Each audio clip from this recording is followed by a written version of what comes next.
let's turn to the first of our guests today, Catalyst Now.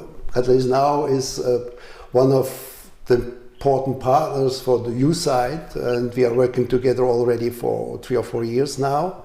It's a global movement of social innovators and change makers, co-founded in 2019 already, and launched at the World Economic Forum in Davos, Switzerland in 2020. It brings together more than 3,500 organizations and 5,500 individuals from more than 146 countries, all united in advancing transformation change for people and the planet. Representing this movement in our conference are key leaders from the Africa and representing the most important language communities of the continent. I will not take too much time off and suggest that they introduce themselves. So Luis, are you ready? Can you take over and introduce your representative of Catalyst Now? Thank you, Beno. Hello, everyone. Thank you very much for the floor. I will pass it on straight to my colleague Katlego Chibamba, who will facilitate this conversation alongside Dr. Wamuyu and Manasia. Good afternoon, good evening, good morning from wherever you are joining us, and welcome. I am Katlego Chibamba, the chairperson of the South Africa chapter, but equally also representing the Anglophone countries in Africa. And I'm honored to facilitate this conversation with you today. We're gathering here from across time zones, language, and diverse contexts across Africa and beyond. But we're united by something important, a shared commitment to making sustainability real, meaningful, and rooted in our communities, not just on paper, but in practice. This gender declaration tells us something we've known for a while, that top-down approaches to the Sustainable Development Goals aren't working. And the reason is simple. They fail to engage the most essential agents of change, citizens and communities themselves. Instead, the Gender Declaration calls for pathways to sustainability that are grounded in local values, in culture, in the arts, in our relationships with nature, pathways that are authentic to who we are and from where we come from. And that's exactly what Catalyst Now is doing through our regional chapters across the African continent. So today, you're going to hear how actually living this work comes into being, how localization and cross-regional collaborations aren't just opposites, but partners, how we can honor and make each other and each one of those various contexts that we uniquely exist in while we're learning from and supporting each other's work across the various regions. So we have two exceptional leaders today with us. And firstly, it is my honor to welcome Dr. Wamuyu Mahinda, who is the co-chairperson of our board at Catalyst Now, who's also the chairperson of Africa Forward. Dr. Wamuyu brings a unique multi-regional perspective, having worked across the Anglophone, the Francophone, as well as the Lusophone Africa. She'll share insights on how our chapter collaborate across these various diverse contexts. And then, secondly, I will also introduce then Manasia Futa, the co-chairperson of one of our country chapters, who also operates in the Lusophone Africa country chapters. And Manasia will take us into a deeper dive on what authentic culturally ground and sustainable impacts look like in our practice within the Lusophonic African context. But before that, I would like for our co-chairperson, Dr. Mahinda, to welcome us and then provide us with a bit of context. Over to you, Dr. Mahinda. Thank you, Katlego. Good morning, good afternoon, good evening, wherever you may be. Like you've been told, my name is Wamuyu Mahinda, and I'm the co-chair of the Governing Council of Catalyst Now and the chair of Africa Forward. Now, it's a pleasure to be here to represent Catalyst Now and Africa Forward. This is a global movement of social entrepreneurs, as you've been told, and innovators collaborating to accelerate the achievement of the Sustainable Development Goals. You've just been told by the gentleman, I think I missed his name, who introduced us, that Catalyst Now was launched in 2019 and currently has a membership of 6,200 members across 150 countries. So we have 8 chapters, and these chapters are in Africa, ASEAN, Caribbean, Central Asia, Europe, Latin America, MENA, and Oceania. So our strength lies in collaboration. We are connecting change makers across borders, sectors, and disciplines to co-create solutions that address the world's most pressing challenges. We are delighted to join this important conversation around the Gender Declaration, which aligns deeply with our belief that transformation begins when we bridge communities, value diverse knowledge, and act collectively for a sustainable and just future. So talking specifically about Africa, Africa chapter has 1,300 members in 41 countries. And this, as Katlego has mentioned, we have Anglophone, Francophone, and Lusophone within the region. And I know that my colleague will be giving you more details of her chapter, but to explain how the chapters work with the region chapter, which is the Africa chapter, I would like to give you an example of one organization that is in Kenya. And to do that, I talked to the CEO of Toolkit iSkills, and she's called Jane Muigai, and she was able to tell me how her organization has been impacted by Catalyst Now. So the Toolkit iSkills is a Kenyan social enterprise that trains vulnerable youth and women to address youth unemployment. And when I asked her what the benefits were, I almost quoted verbatim so that I don't add my own words. And she said that Catalyst Now Kenya chair and her team helped them establish partnerships with the government, and that is the Kenya government. And because of that, they've been able to work with the State Department of Housing, and this has led to a good understanding of the construction skills gap. And Toolkit is therefore able to address those gaps and work with the government in the low-cost housing program that the country has nationally. Also, for a wider network of social enterprises, Jane says that Catalyst Now has consistently convened webinars, meetings, events, and supported a strong network of social enterprises in Kenya. And because of this, she has also been able to interact with Africa Forward and with other collaborations that have helped them have brought them together with like-minded actors addressing various SDGs. Jane goes on to say that knowledge sharing and thought leadership has really also helped them much a lot. And Catalyst Now continually shares useful information with them and other enterprises. And this link has helped them so much because they've been able to come up with innovative solutions towards realization of their own intervention with SDGs. And she went on and on. I won't talk about all of them. I would actually like to talk more about Africa Forward, which is the mega collaboration for Africa.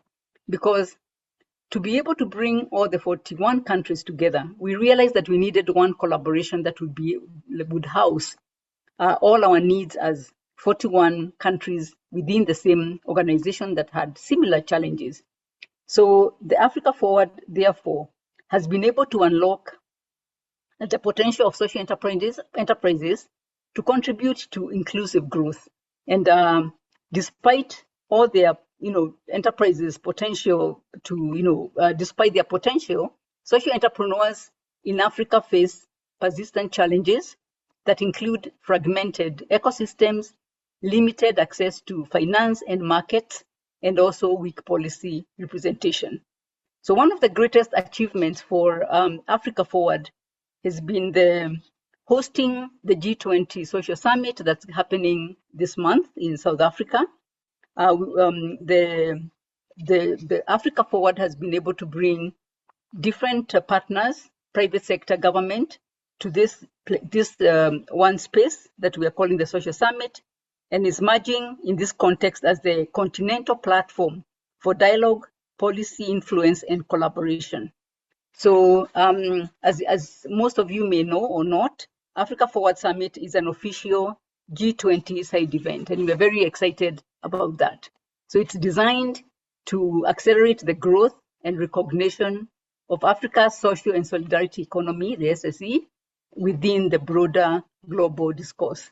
A lot is happening there. We'll be talking about a survey that we've done of over 2,000 social entrepreneurs in Africa, and we'll be going through that to just understand the challenges that social entrepreneurs within our membership are going through and how we can help them going forward. We're also going to be talking about a program on youth employment that has already started that will be starting in 4 countries as a pilot, where we'll be creating opportunities for youth employment in 4,500 opportunities for dignified and fulfilling work for youth. And we're also going to train 8,000 youth in related fields. This will be discussed some more at the G20 as we grow Africa Forward to meet the needs of all our members in Africa. Thank you. I think that's a good introduction to the work that we're doing. Thank you so much, Dr. Wamuyu, for that context and clarification. May I now introduce Manasia Futa, the co-chairperson of Angola, who also operates in the Lusophones Africa. So Manasia will take us into a deep dive or deeper into what authentic and cultural grounded sustainability looks like in practice within the Lusophonic context. Over to you, Manasia.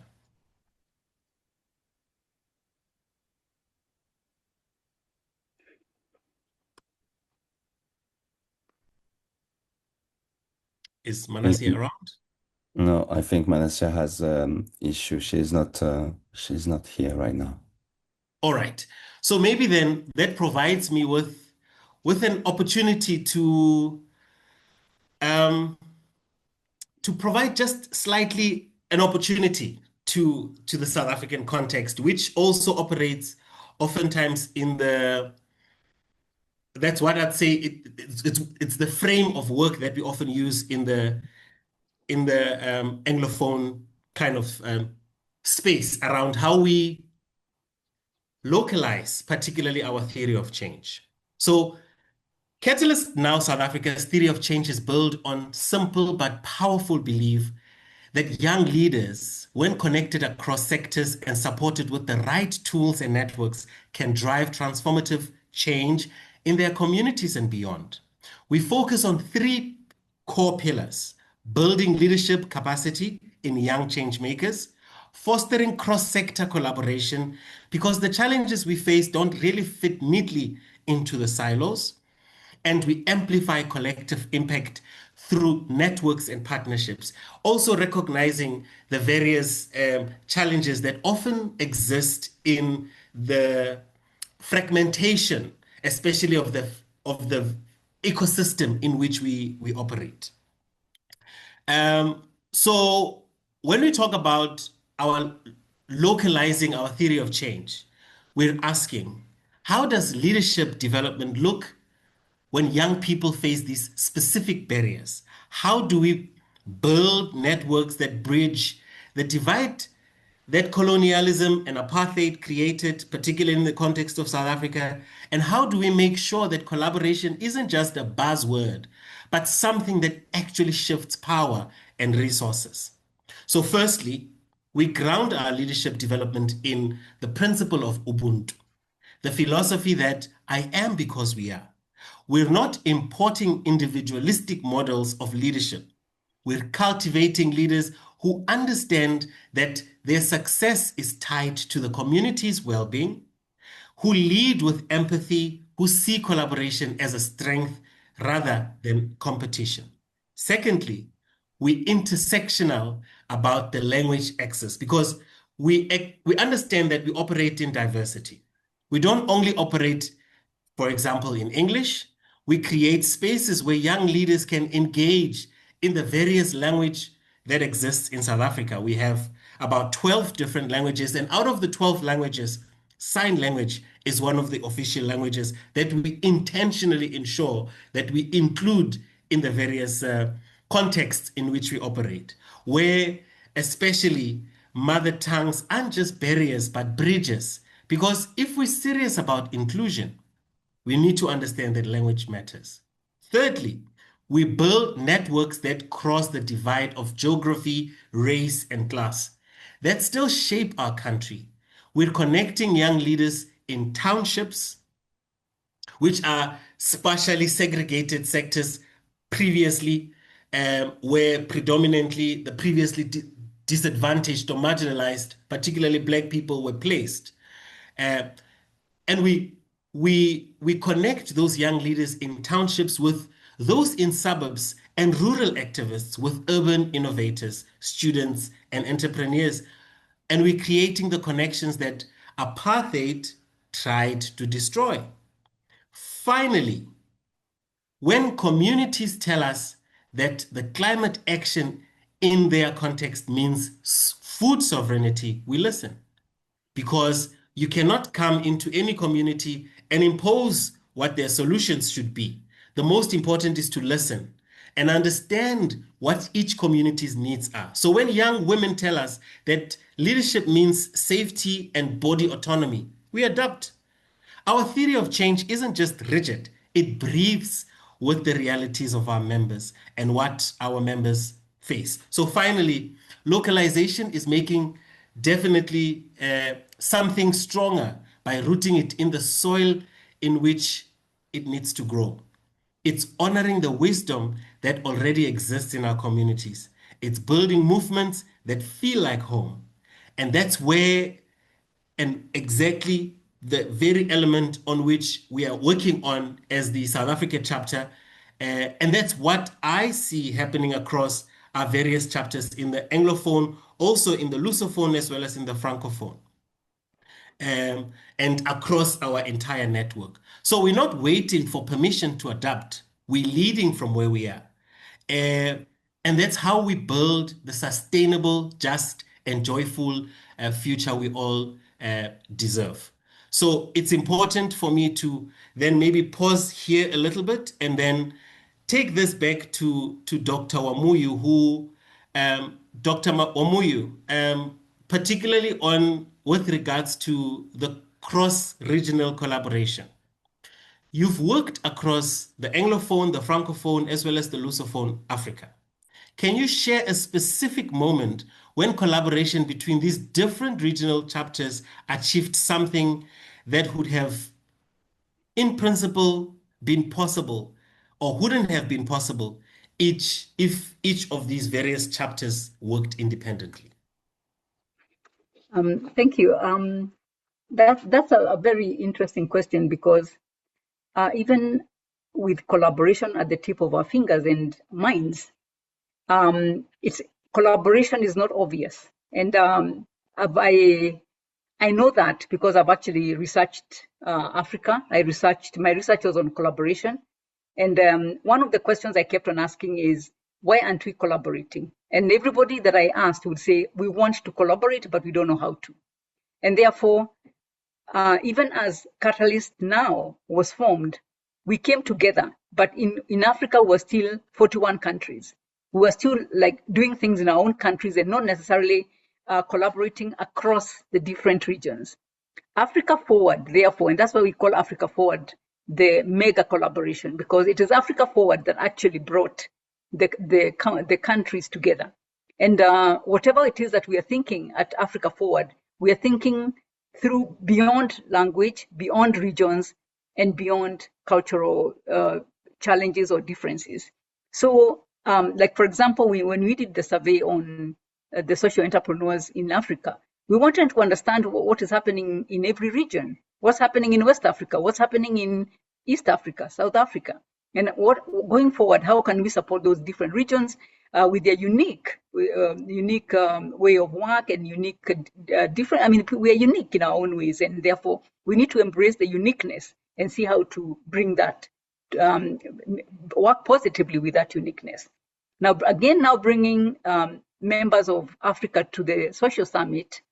Unfortunately, we haven't had the resources to bring as many people as we would have wanted to South Africa, because as you know, funding in Africa can be a bit of a challenge, and sometimes the priorities are not to travel, but to work on the communities themselves and do our thing. So when it comes to, therefore, inviting people to South Africa, only those who are close probably, and those who, and a few can make it there. That, irrespective of that, we're still leaning on the SSC, social solidarity economy, and the UN resolution that was passed in 2023, because this resolution recognizes social entrepreneurs as key players, and governments have been asked to pause and rethink. And in many cases, they've been told, why do you have new solutions when social innovators have the solutions you need in your countries? I remember we had that conversation when we went to visit the housing department with the toolkit iSkill that I mentioned earlier. I was in that meeting, and the first thing I asked them is, why are we looking for new consultants? Why are we looking for other people to give you solutions that are already present with the social innovators? And that was my opening remarks, and they paused and listened, and actually they agreed that we do have solutions, and therefore the SSC has come to solidify that, and to make it possible for us to quickly knock into government offices and take our solutions there and push for what we know, so that we are part and parcel of the solutions that are being made in these areas.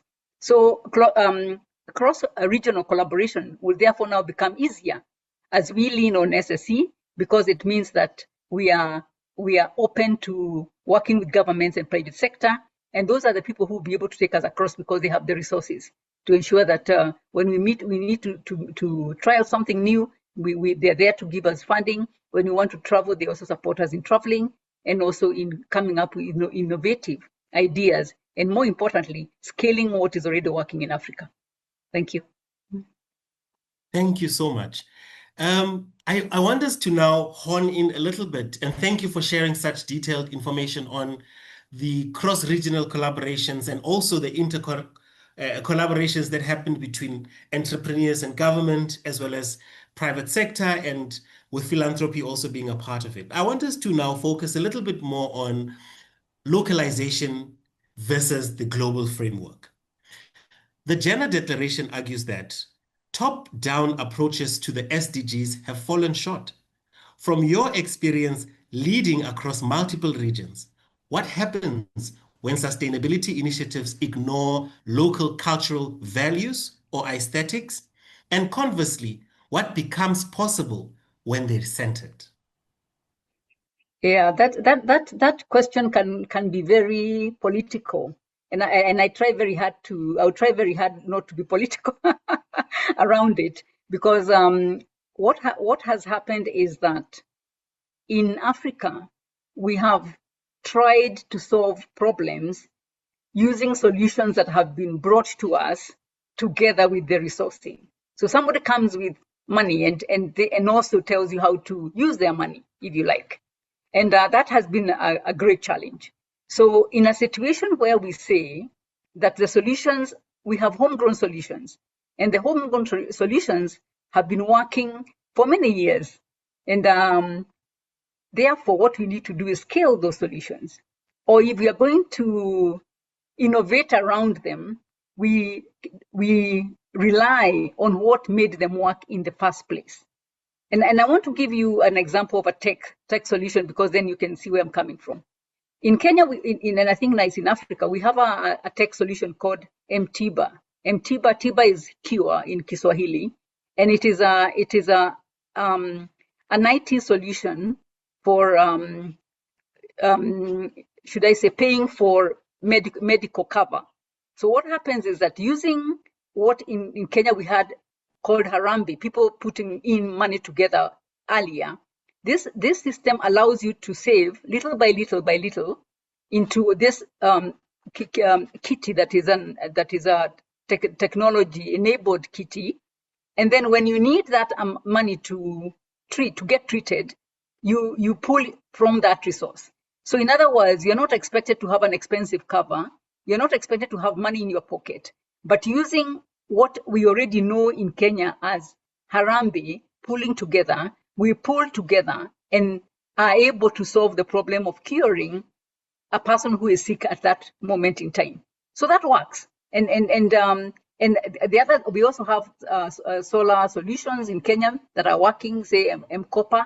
Some of you may have heard of them. And this is, you pay as you use. Don't tell me to buy something and keep it in my house. I may not have the money to do that. But if we are agreeing that as I consume, I pay, and using now M-Pesa, it means that I can actually just pay for that day. If I have money for one day, I pay for that day. I have solar energy that I can use in my house. If the next day I have money, I pay for 2-3 days, and that becomes very convenient for me as a user, because then I only pay for what I can afford, and it doesn't should I say pull me financially into a corner that is difficult for me to respond to. So looking at how we are now merging the global frameworks and localization in terms of cultural approach, that works. But before that was happening, it was very difficult for innovators to make the difference that they are currently making. So I think we've made some milestone, not in all countries in Africa, I'm sorry to say, but in some countries that's already happening. So replicating that going forward will be easier. And now with an Africa body, Africa Forward, that is for Africa, it means that replicating good solutions across Africa will be easier, because we can already start with the 41 countries that are member countries, and then we can be able to share what is working in other regions and seeing whether it's easy, we can customize them, or whether we need to tweak them, so that even as we move from Africa country to another Africa country, there are no assumptions that because it's working in Kenya, it will work in Nigeria or it will work in South Africa. So we are very sensitive to those differences, and we believe that sensitivity makes it easier for us to replicate and to be, should I say, successful in what we work on. Okay. I hope I've answered your question. I appreciate that very much, because it provides us with a bit of context around the importance of localization. And maybe also, I'm apologizing, just one more question that I would like to pose to Dr. Wamuyu. I know that we are slightly just over time, but I want us to be able to also understand the importance of leadership, especially when we are enabling local autonomy, especially from the context of Africa. So as someone who holds both a board-level strategic goal and deep connection to grassroots work, how do you think about leadership in this model? How do you enable local chapters to be truly autonomous while still building meaningful connections across the region? Can you be very short, 2 to 3 minutes? Thank you. Yeah, sure. Let me. Yeah, thank you. I'll first say that we haven't cracked that one very well. You can't, because it's not easy to do both, to grab what's global and as well solve it, and also say you're autonomous. There's a balance there that needs to work. But for Catalyst now, what has happened is that we've been able to ask the chapters to run their chapters independently. And Katlego can tell you he's doing that in South Africa, and in other countries they're doing the same. Some countries have even registered Catalyst now locally in their countries and said, let's run it this way. We have this, we know what we want to do. We'll raise funds locally and do this locally. The others that are preferring to join regionally and say, let's work as East Africa or South Africa and do this together. So we have given the chapters the autonomy to run their program or projects and their chapter as they would see fit, depending on the circumstances. I think in a summary, that's how I would put it. Otherwise, I can say a lot about this. Sorry. Thank you again, Dr. Wamuyu, for your wisdom and your leadership. And thank you all for joining us and for being here and for the work that you're doing across your various contexts. Let's continue building authentic sustainability together, rooted in our communities, connected across our regions. Thank you. Thank you. Yeah, thank you, both of you. Thank you very much. For all the viewers, if you want to join the network of Catalyst Now, you can go to their website. You can find it in our program and apply for a membership, especially for young people from Africa and also, of course, of other parts of the world. I'm handing now over to Martin Repol, our project coordinator, introducing himself and introducing the next guest. Martin, over to you.